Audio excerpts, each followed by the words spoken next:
সাবিলিল্লাহ।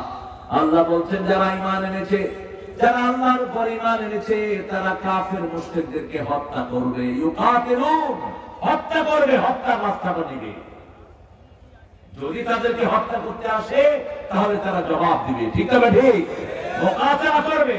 ইউকাতিলুনা ফি সাবিলিল্লাহ, এই ব্যাখ্যা তো এই শব্দ তো অনুবাদ করা না যায় ছিল আপনাদের 17 বছর। এখন ইউটিউবে ওটা না যায়। ইউটিউবে যখনই জিহাদ শব্দ পায় কোন বক্তার আলোচনায়, তা ভিউয়ার্স কমায় দেয়। আর আল্লাহ শব্দ চয়ন করেছেন ইউকাতিলুনা ফি সাবিলিল্লাহ, আল্লাহর রাস্তায় পরস্পরকে হত্যা করবে। এখন মুসলমানকে হত্যা করছে কে বলেন তো? ইহুদিরা হত্যা করছে, মুশরিকরা হত্যা করছে, সারা দুনিয়ায় মুসলমানদের রক্ত ঝরছে।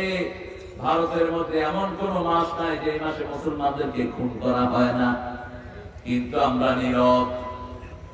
আমরা নীরব আছি। আমরা কি জবাব দেব আল্লাহর কাছে? আল্লাহ বলছেন ওয়া লাকুম লা তুকাতিলুনা ফি সাবিলিল্লাহ, কি হয়েছে তোমাদের, কেন তোমরা ওই হত্যার ভিতরে যাও না? নির্যাতিত নারী, শিশু, পুরুষ চিৎকার করছে আল্লাহ আমাদের জন্য সাহায্য পাঠাও, ঠিক না ঠিক? সবচেয়ে বেশি ধরা যাবে সৌদি আরব শয়তানগুলো, মিডল ইস্টের শয়তানগুলো সবচেয়ে বেশি ধরা খাবে। তাদের বুকের উপর ইহুদির বাচ্চারা এই পর্যন্ত 10 লক্ষ লোককে বিদায় করেছে, এলাকা ছাড়া করেছে, লক্ষ লক্ষ যুবককে। শুধু শিশু বেড়েছে 50,000-এর উপর, শুধু শিশু। ওরা ওদের আনন্দ ঠিক আছে, ওরা কনসার্ট করতেছে। সৌদি আরবের শয়তানেরা কি করতেছে? বাংলাদেশের বহু শয়তান সেখানে গিয়ে কনসার্ট করে আসছে, বাংলাদেশের শুরু করছে।